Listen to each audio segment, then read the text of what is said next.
So let me kind of share with you some things that I've learned in other businesses that I apply here now.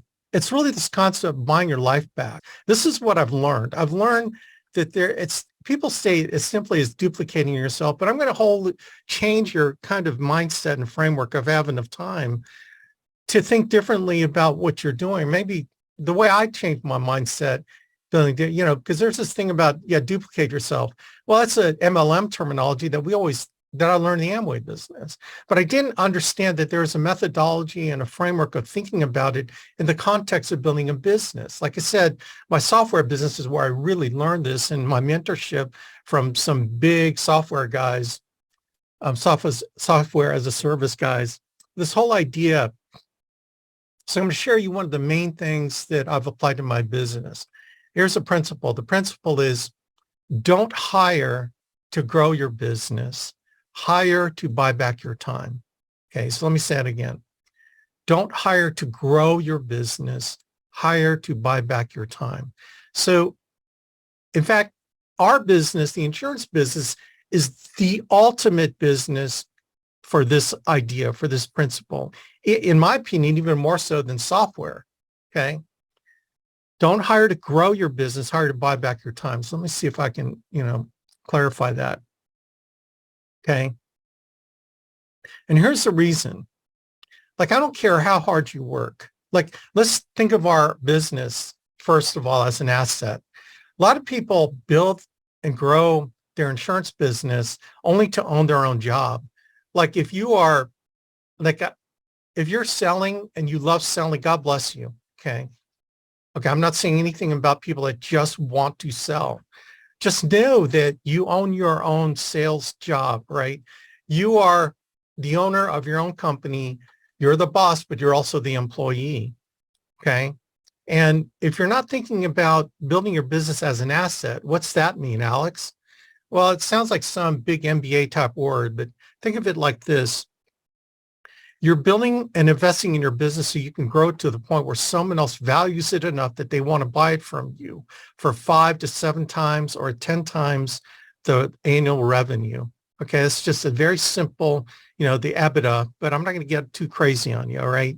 Let's just make it very simple. Like if you make $1 million a year, someone wants to buy your business for $5 million, right? That's the idea, building it as an asset that grows. Now, why would someone want to buy your business?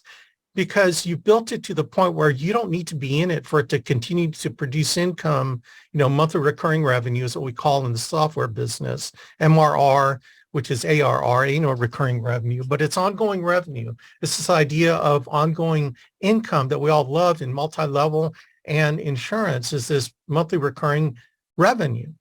And if you're not thinking like building your business as an asset, then you're thinking about building your business as owning your own job. And you can actually do it both as owning your own sales job and owning your own agency manager job. Like you can build your business, right, to an agency where all you're doing is hiring just enough agents to replace the ones that are getting in your business. And you have a bad agency manager job. As far as jobs go, it's a great job. But compared to your time, you've got your own agency manager job. And how do I know this? Well, those of you that hire agents, you talk to agents that, they brag about, well, I had 30 guys under me in my agency 30 years ago. And I go, well, so are they still with you? Have you grown it? No, I got out of it. Why? Why'd you get out of it? Well, I hated babysitting agents. That's the clue, right? The clue that guy owned his own agency manager job. So you can build your business to own a job if that's what you want to do. But I'd rather build my business to own an asset that someone would want to buy. Okay. And again, an asset is something that someone else wants to value it to the point where they want to buy it, and it still grows without you. And that's the whole idea of building your business as an asset, is build the business to the point where it doesn't need you, but it still grows because you put and hired enough people to put in place where you're able to buy your life back. Okay. So this is the whole idea of not hiring to grow your business, but hiring to buy back your time. See, because you can't personally outwork yourself to a better business. Like, dude, dudettes. There are only 24 hours in a day, right? You cannot possibly work your butt off to maintain your agency or have a sales job. You can't only but do so many appointments a week, and then you're capped.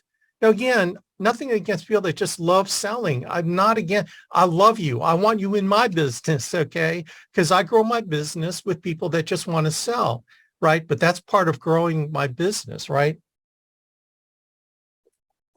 That's part of hiring, right? Because the first level of hiring is hiring salespeople to replace your sales income. Okay, that's the first part of buying your life back. But I'll show you kind of a way to think about doing that. And hiring to grow an agency becomes part of this whole idea of replacing yourself and buying your life back.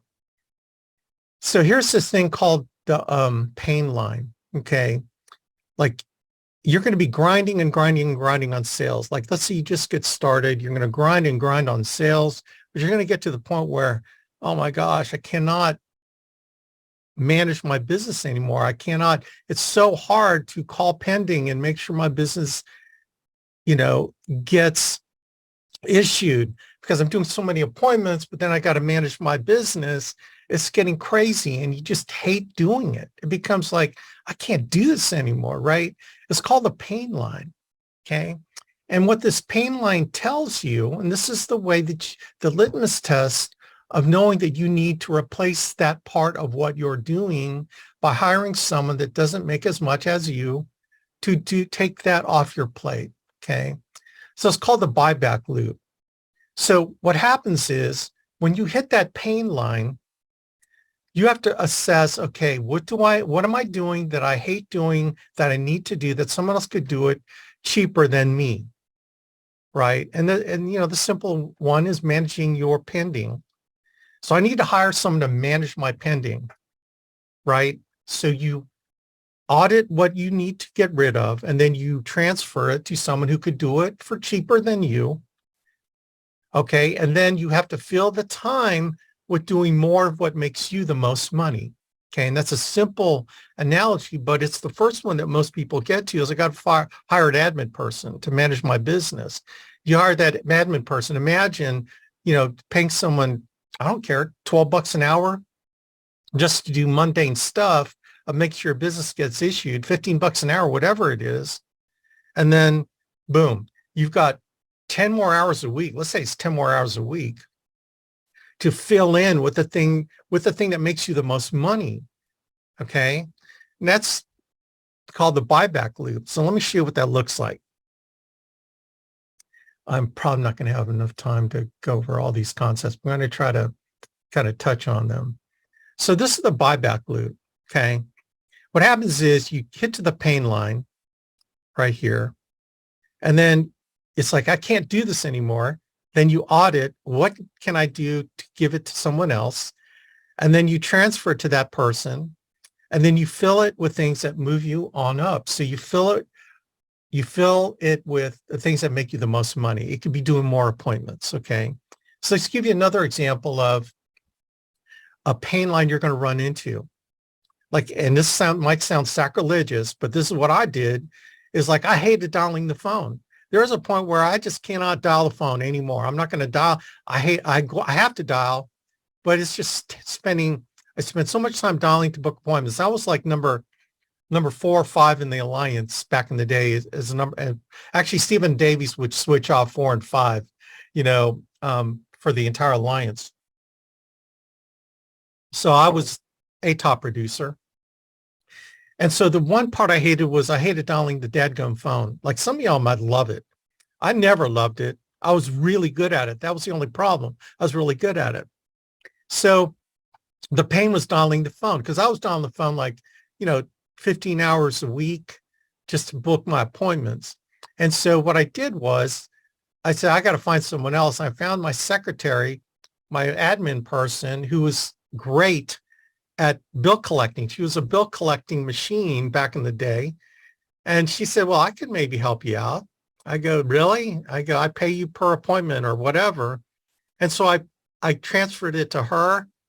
And then I was able to fill those 15 hours a week with doing more appointments. and recruiting more. Do you see how that helped me? Now, she was really good. You have to transfer it to someone who's really good, okay? And you have to go through enough people to find someone who's good. But here's the idea. 80%, someone who's 80% as good as you is 100% of you not doing that activity. And I started out where I was booking the appointments, but she would book appointments. And then there was a point where I was booking less appointments. She was booking more appointments. So I transitioned when I realized she got to be as good, if not better than me. But look, like I said, the other rule is 80% of you is better than you doing 100% of it, because it freed up 15 hours of my time, which I leveraged to do more. Okay. So where else does this buyback loop kick in? This is where you'll get to a point, I promise you, I don't care if you're doing 50 appointments a week. You're going to get to the point where, because remember, you're selling, and when you don't sell, you're not making money, because that's the only way you make money, if you're only selling, right? And so do you know that going on a vacation costs you money? Like, let's say you make $5,000 a week selling. When you go on vacation, not only does the cost of the vacation is a cost, but it's the opportunity cost of not doing that $5,000 a week. So let's say you spend $5,000 on vacation. Well, you're also not producing $5,000. So that vacation really costs you $10,000. Does that make sense? Right? Well, I'll just catch up when I get back. Dude, really? Do you understand what you're saying? You're going to spend more time to make up the money you didn't make the time you're on vacation. Do you see the trap? You get deluded into thinking that you're in total control, but you are not in control, because your job is in control of you, the job that you own, right? So you're going to get to the point where, and I've seen this happen, you're a top producer, all of a sudden you're not as a top producer. And the reason why is you don't love it anymore. You used to love it, but statistically, there's been studies that when you start not loving doing what you're doing, you no longer become really good at it. You don't. You're not as good as when you love and are passionate about something. And before you hit that burnout, you need to replace yourself. And unfortunately, most producers who hit burnout, they haven't replaced their income, and they have to keep grinding. And when they decide to hire agents to replace their income, remember, you hire to buy your life back, not to grow your business. And so before you hit burnout, I'm urging you, I'm begging you, I'm shaking you right now. You need to replace yourself, right? You need to replace yourself with other salespeople. Okay, so that when you finally hit that burnout, you've got your income already replaced by override income. Does that make sense? Like, don't do it too late. When you do it too late, then you hate what you're doing selling, and you're not as good at it. And then, and let's say you start having children and let's say you're single and you're kicking butt, then you start having kids, and then tell me how fired up you are doing 40 appointments a week at that point with young kids at home. You probably aren't, right? So you got to figure out how to buy your life back. Well, I'm telling you, it's too late by the time you have not hired one person. Okay. So again, the whole idea is, the premise is you're building your business as an asset. So that's another thing, that your frustration level gets to the point where, man, I need to replace my sales income with override income, right? Because then you start realizing, hey, I'm making way more money now. Now that I have more time, I'm making more money. Now my hourly rate is a lot higher. So this buyback loop works at every level in the business, even to the point where I need to develop my managers so they're doing what I'm doing and they're thinking the way I'm thinking, where your business is growing beyond you. And then you're sick of recruiting, right? The pain of, man, I'm tired of doing 15 to 20 interviews a week. I need to find someone else to do my interviews for me.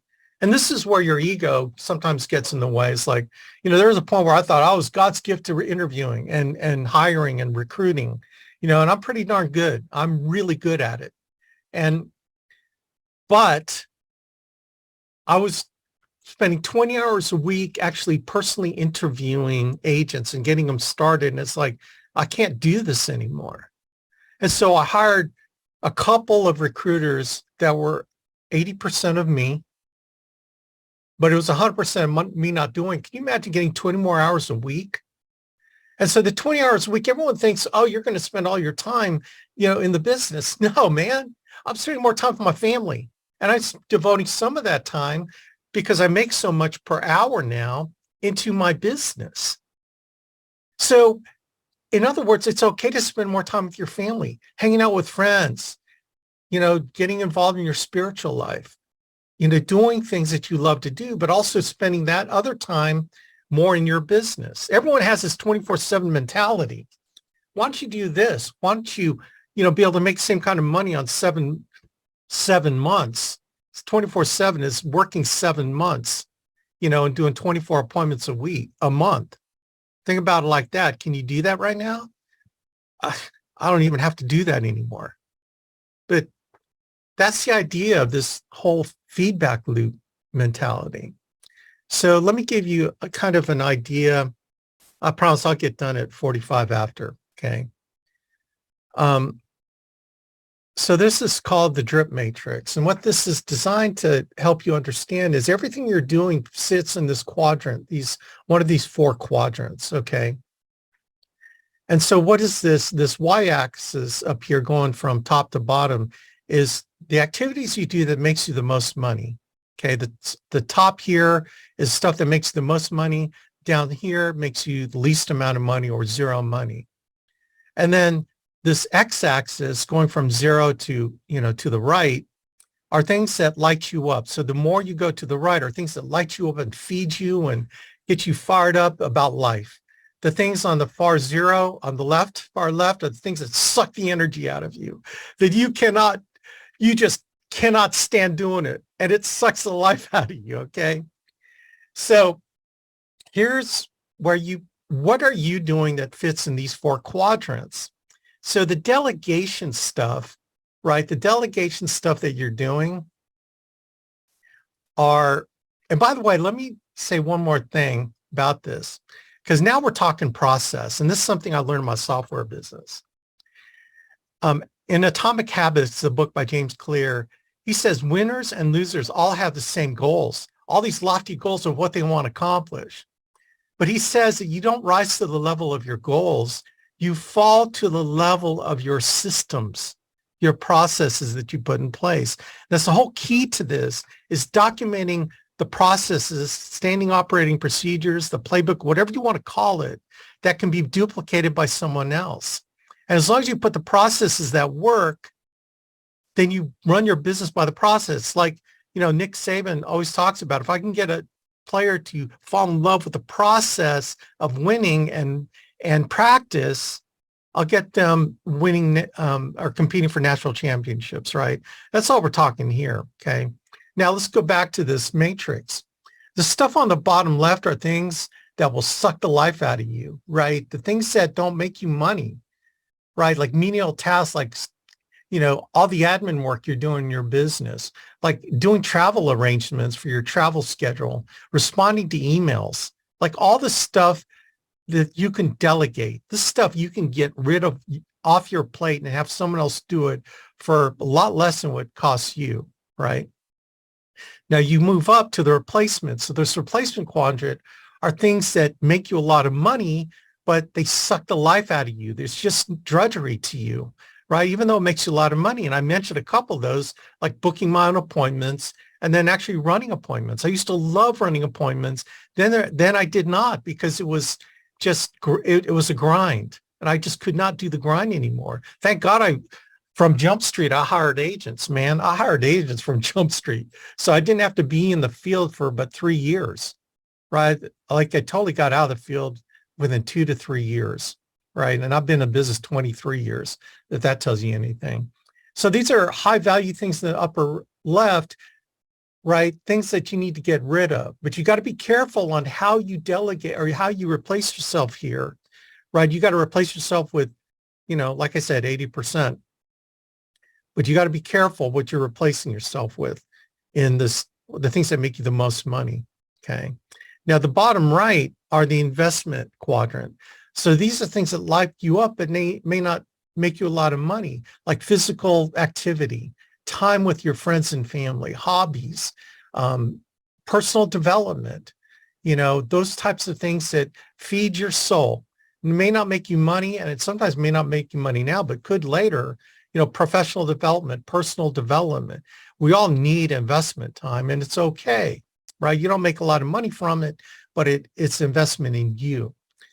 So where do you ultimately want to be? You want to be in the production quadrant where you're doing the things that light you up, makes you the most money, right? And the marketplace responds by giving you that money. You get paid a ton of money for this, right? And this is where you need to live your life, because you'll live your best life here, right? You'll spend less time working your business and more time with your family. It'll make the most money you've ever made, like I am right now. Like I can't tell you, I've just been very blessed income-wise because I've implemented these principles.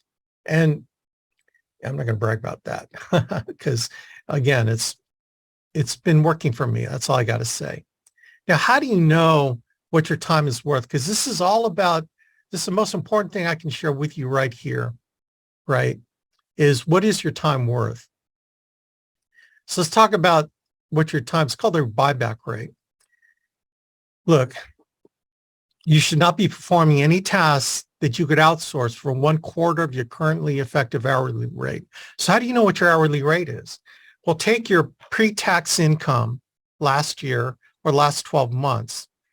And, in this case, let's say you're making 50 grand a year. Divide it by 2,000, then divide that by 4, and then you have $6.25 an hour to pay someone to do the things that you should not be doing, right? Because your income, your hourly rate with 50,000 times 2,000 is what, right? 50,000 divided by 2,000 hours. Whoops. 50,000 divided by 2,000. So you're $25 an hour. Okay. Now look, you're probably only working 5 hours a week, honestly. And, if you come at me and say, well, who can I hire for $6.25 an hour? Maybe your spouse. Okay. She or he probably wouldn't appreciate that, but, your spouse also can be a helpful addition to your business, right? But never hire family unless you're willing to fire them too, right? So what do you need to do? Well, I promise you, man, if you're working part-time, you should be at 100,000. Honestly, you should be at 100,000 or more if you're seriously doing the things that Stephen Davies is teaching you. You have no excuse if you're even part-time with us. If you got 20 hours a week in this, you should be at 6 figures plus. So then your buyback rate, $12.50 an hour. You're making 200,000, it's $25 an hour. In other words, who can you hire to get rid of stuff for $6.25 an hour, $12.50 an hour? And what you do with that money is that it buys back your life so that you can spend more time doing the things that make you the most money. Remember, the whole idea here is you're not hiring to grow your business. You're hiring to buy back your life. And what happens when you buy back your life, gang, is that you will live your best life. And you now have a framework to continue to live your best life and to continue to make more money and continue leverage your time that you have so that you can do the most important things. And that includes spending time with your family, your worship life, et cetera. So anyway, I'm sorry I took too long. There's so much more here, but I just want to lay some of the stuff on you. I'm done. Thanks for having me. I appreciate it.